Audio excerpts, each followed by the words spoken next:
Okay, good morning, everyone. I welcome you all to another new week. We continue on our book reading this morning, Advanced Selling Strategy by Brian Tracy. Last week, we looked at the role of objection in selling, where it taught us that objection in selling is not actually bad, rather, it is good, and objection is the essential selling process. So without objections, you won't be able to make sales. Objections help you to find out the pain points of your customers. It tells you the processes of how to make sales with that particular customer, and it's also a form of feedback from that customer after you've had a sales conversation with them. So in summary, it was telling us last week that it is good and it is very important to create a kind and psychological environment where the prospect feels comfortable to express his or herself or reservation about your product and your services. So when these customers do have these objections, it's not a time for you to feel bad or be angry or, be so nonchalant about it and try to argue with the customer concerning your product or service. It's a time for you to relax and be positive and help answer their questions.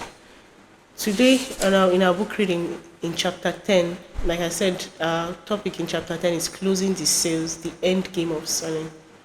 On page 358, we'll be looking at the law of six. The law of six. So you will receive countless questions, concerns, and objections in the course of your sales activities. Some prospects will ask dozens of small and large questions affecting every aspect of your service, your business, the present, the past, and the future, and a dozen other things. Your skills at answering these questions satisfactorily will determine whether or not you make the sales. But no matter how many objections you hear, they can usually be condensed or clustered into not more than 6 categories. This is called the law of 6. All of the objections will revolve around 6 major questions. Sometimes it will be 2 or 3 major questions, but it will seldom be more than 6. To determine the 6 as they apply to your particular product or service, you first write down every single objection that your customer have ever given you. If you work with other salespeople, you should do this as a group. It is best to have people throw out every objection they can remember hearing and have someone write them down on flip chart pages.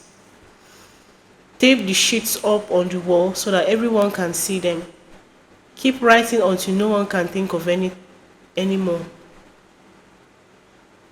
Once you've written down all of your most common objections, your next step is to categorize them or group them together in clusters around a single main question.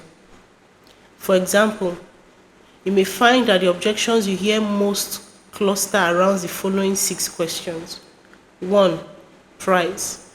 2. Performance. 3. Follow-up services. 4. Competition. 5. Support. And 6. Warranties and assurance. This will become your 6th main heading, and you will then list all the other minor objections under one of this heading. You should define each major objection in about 25 words or less in form of a question that might be asked by a demanding prospect. For example, under performance, you might write the definition. Thus, how can I be sure that your product will do what you say it will do and will continue doing it better and more efficiently than what I'm already using? Do this for your 6 major objections or questions. Once you have defined them clearly, Your job is to develop bulletproof answers to each of these questions. Your job is to plan an airtight, logical, powerful response backed up by proof, testimonials, research, results, and written comparison data. Your aim is to prepare yourself so thoroughly for that question that the next time it comes up, you can answer it so convincingly that it will never again be an issue in the sales conversation. Here is a sentence completion exercise for you. I could sell to everybody I spoke to if my customers never objected by saying, complete the sentence. What are the major reasons that your customers give for not buying? What are the major objections? What do you have to prove to a prospect in order to kick the chair out from under a particular objection completely? The very best salespeople are those who have thought through the reasons their customers don't buy, and who have then prepared such excellent rebuttals, backed by written proof, that when they hear the customers ask a certain question, they smile inside. They know within themselves that they are prepared to deal effectively with the most knowledgeable customer using the most difficult objections. For you to also be the best in your field, you must become so proficient at answering the objections you hear most commonly that you actually look forward to them in any sales conversation. The basics of handling questions. There's a little poem that goes, for every problem under the sun, there is a solution or there is none. If there's a solution, go find it. If there isn't, never mind. This should be your attitude towards objection. Always begin your sales conversation by assuming that there is a logical, workable answer for any reasonable objections that the prospect may have. If for any reason the objection is truly insurmountable, you should accept the situation gracefully and get on to the next prospect. In any case, you should remain calm, positive, relaxed, and friendly throughout the sales conversation, no matter what the prospect says. There's a difference between an objection and what is called a condition. An objection is a question for which there is a logical answer. A condition is a genuine reason why the customer cannot buy your product or service. There is no answer to it. There is nothing you can do about it. You just have to accept it and realize that this prospect is not a good candidate for your product. For example, the prospect may say that his company is shutting down. This is a condition that makes it impossible for him to buy something that would be used by a growing business. Or the prospect may have just purchased an almost identical product with a 5-year life. Or the prospect's company may own a supplier of the particular product or service and buy only from them. Whenever you find a condition, you will find an immovable obstacle to the sale. It is interesting to note that most customers initially feel that their objections are conditioned. When they have an objection, they often feel that it is a valid reason for not buying. When they put it forth as an objection, they feel that this is the end of the sales conversation. It is over. You should be aware of this and be prepared to show the prospect that his objection is not really a condition. It is merely an obstacle or difficulty for which there is a logical solution. Some time ago, I was given a presentation for a life insurance policy by an excellent insurance agent. I was convinced that I should buy the policy, and I asked him how much it would be. He said it would cost $2,500 a year. At this time, I told him that was impossible. I did not have $2,500. As much as I recognized the benefits to me of having such a policy, there was no way I could buy it. He then asked me if I could pay for it on a monthly basis. I was surprised. For every insurance policy I had ever bought, I had paid for it in one lump sum. I thought that all insurance policies were purchased with an annual premium. It had never occurred to me that you could buy an insurance policy on a monthly installmental plan. When he asked me if I could afford $215 per month, I immediately agreed, signed the application, and I have been insured with him ever since. My condition turned out to be only an objection. Okay, this is where we'll stop for our reading this morning.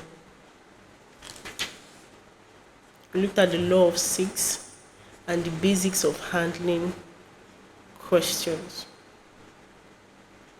In the law of six, in summary, it's telling us how we should categorize the objections that may come up when having a sales conversation with a customer or a client. So it gave us examples of where this objection should be put under. Like number one, we do have customers that ask questions regarding price. We do have customers that ask questions regarding performance when it comes to our products. They're like, how does it perform? What does it do? How does it serve? Does it serve like a stabilizer? Does it do this? That is under performance. All those questions and objections that customers or clients may have can go under performance. Then three, follow-up services. You have objections that may come up like, does it have a guarantee? If it spoils, will I be able to repair it? How long do I have to use it? Or when I find out that it's faulty, do I have to come back here? Do I have to keep my receipt? All these are follow-up services, and there are questions that might come up under follow-up services. Then in competition, you will have customers or clients that will ask you, do you have other products like this in the market? Or even when you try to explain to them that, okay, this is what the product does, this is what it doesn't do, and they'll tell you, are there other products outside like this? So why are you telling me what's the difference between this one and other products out there? I know products that are better than this one and they are cheaper than this one or than this one. All this will come up under competition. There are questions that will come up under competition and you can put them under there. Then the fifth one says support and warranty and assurance. Does it have warranty? Does it have assurance? Are you telling me, are you assuring me that it will protect my devices? Are you assuring me that it's going to protect my appliances and stuff like that? Are you assuring me that it's going to support me or take care of my devices when I'm not around? So all this will come up under support and warranties. So this would become our six main heading. Then we can now list other minor objections, just like what I've mentioned under all this objective. So we can put them in bullet forms in about 25 words or less of questions that people have asked. It will help us to answer other questions that might come up from clients or other objections that might come up from clients or customers. We won't have to start thinking, how do we want to answer questions in regarding to performance? How do we want to start answering questions in regarding to prices, assurance, competition, and the rest of it? All these are frequently asked questions, and the more the questions and the objections come up, the more you write them down and have answers to each of these objections and each of these questions asked by customers. Then the next one says the basic of handling questions. It opened with a poem. It said, for every problem under the sun, there's a solution or there is none. If there's a solution, go find it. If there isn't, then never mind. So it taught us that there's a difference between objection and condition. A condition is a genuine reason why a customer will not be able to purchase your product and services. So in regards to price, maybe that my budget is not up to, or at this time I will not be able to purchase your product. Then when it comes to objections, These are reasons that might have solutions to why they would not want to purchase your products and service. Like he gave us an example here of someone who wanted a salesperson who wanted to sell an insurance to him, but it wasn't in his budget to buy an insurance for $2,500. So he suggested that if he can pay instrumentally, maybe you're going to pay like 3 times, you're going to pay like 4 times, you really don't have to buy it immediately. You can keep paying instrumentally to get what you want. So all these things are objections that can be, that solutions can be solved or solutions can be found for it.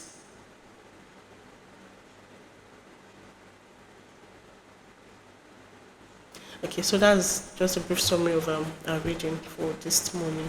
Thank you.